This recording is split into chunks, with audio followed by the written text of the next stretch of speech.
Bonjour, j'espère que vous allez bien. Mon nom est Daniel Deschaines, je suis conseiller pédagogique et j'essaie de me positionner en vous parlant. Conseiller pédagogique en univers social à Québec à la Commission scolaire des découvreurs. Aujourd'hui, on parle à la série Trucs et astuces en univers social. On va parler de l'esprit critique en utilisant la littérature jeunesse. Et comme par magie, effets spéciaux, padadadam, on va travailler l'opération intellectuelle, établir des faits. Établir des faits, si on le met du bon côté, c'est une enquête qu'on doit mener. L'élève, un peu à la manière de l'historien, doit démêler le vrai du faux, les informations qui sont devant lui, et ne garder que celles qui sont vérifiables, que je peux prouver, même situées dans le temps ou dans l'espace, par exemple.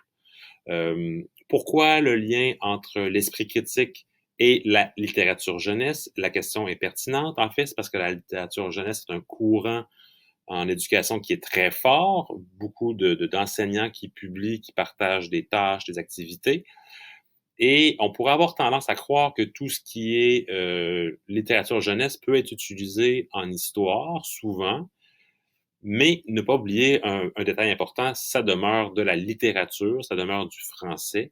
Si on se sert d'une œuvre de littérature jeunesse en univers social, il faudra adopter cet esprit critique, cette distanciation, mais qui n'est pas sociale, distanciation par rapport à l'écrit, parce que, en fait, ce serait un petit peu mal vu de croire que tout ce que l'on va lire dans un album est véridique. Il y a beaucoup d'ajouts, beaucoup de fiction dans ces albums-là. Alors, c'est la mise en garde que l'on doit faire. Donc, dans notre travail avec les élèves, on peut faire la lecture pour ensuite faire le travail d'enquête, de validation avec d'autres sources, un site web, le cahier, un manuel, etc. Mais c'était important pour faire le travail d'établir des faits, il faut valider, il faut avoir une autre source, il faut croiser euh, les sources entre elles. Alors, si on y va avec un petit tour d'horizon de littérature jeunesse que j'aime bien, en troisième année, la série des Papinachois, c'est un incontournable. Michel Noël et Joanne Ouellet, entre autres choses.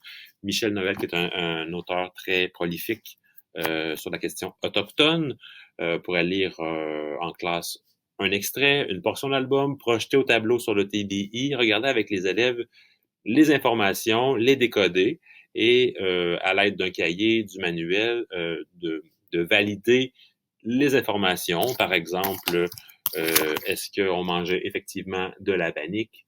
Et ce serait facilement prouvable, justifiable à l'aide de la démarche historique. En quatrième année, un album qui est ma foi, un grand succès aux découvreurs, Mademoiselle Myrtille chez Dominique et compagnie. On aborde la question des filles du roi. Est-ce que Mademoiselle Myrtille est une fille du roi? Pour l'histoire, en plus, si vous aimez un petit peu la technologie, on a de ce côté-là, on a un CD. Si vous avez un petit côté vintage chez vous, possibilité d'écouter l'album. Mais ce qui est intéressant, c'est de lire avec les élèves pour identifier le vrai et le faux, qui sont les véritables personnages qui ont fait partie, qui ont accueilli les Filles du Roi, et quels sont les personnages qui sont de pure création de la fiction. Encore une fois, il faudra croiser avec une autre source ou des autres sources pour avoir ce dialogue avec l'élève et avec l'histoire et les faits. Bien important. En cinquième année, j'aime beaucoup le travail avec la série chez Ozu des légendes. Il y en a pour tous les goûts. J'aime beaucoup travailler avec la chasse-galerie, la Dame Blanche qui pourrait aussi être travaillée en quatrième année. Ça porte sur la bataille de Montmorency en 1759. Alexis le Trotteur pour 1905. Bonhomme 7 heures, également pour le 19e siècle. Encore une fois, on pourra travailler, j'ai aussi la légende du pont de Québec que l'on pourrait croiser avec ce formidable documentaire sur le pont de Québec aux 400 coups. Ce sera le plus grand pont du monde. Donc, j'ai un petit peu débordé là-dessus. Mais dans le fond, qu'est-ce qu'on fait? Donc, on peut lire la légende, lire l'extrait et travailler avec les élèves à prouver, à trouver, à identifier ce qui est vrai de ce qui ne l'est pas. de manière, on peut toucher les repères géographiques, les repères culturels, on peut toucher les personnages, les lieux, les événements qui sont mentionnés, valider est-ce qu'il y a des erreurs historiques et pour ensuite faire des constats. Donc, on va essayer de trouver dans les légendes les faits, parce qu'à la base, la légende, comme je le disais, c'est une production littéraire, c'est en français, mais la légende est toujours construite autour d'un fait qui a été déformé. Alors, quel est ce fait? Ce sera intéressant de mener cet exercice avec les élèves. Alors, si on récapitule, la littérature jeunesse est vraiment un bon angle d'entrée pour faire de l'univers social. Ça plaît aux élèves, mais il faut quand même leur montrer à garder une distance. Et cette distance-là, c'est le processus d'analyse critique de ce qu'on va lire en validant, en recherchant la corroboration des faits, les faits qui sont vérifiables, qui sont prouvables, que je peux situer dans le temps et dans l'espace. Alors voilà qui fait le tour de la capsule.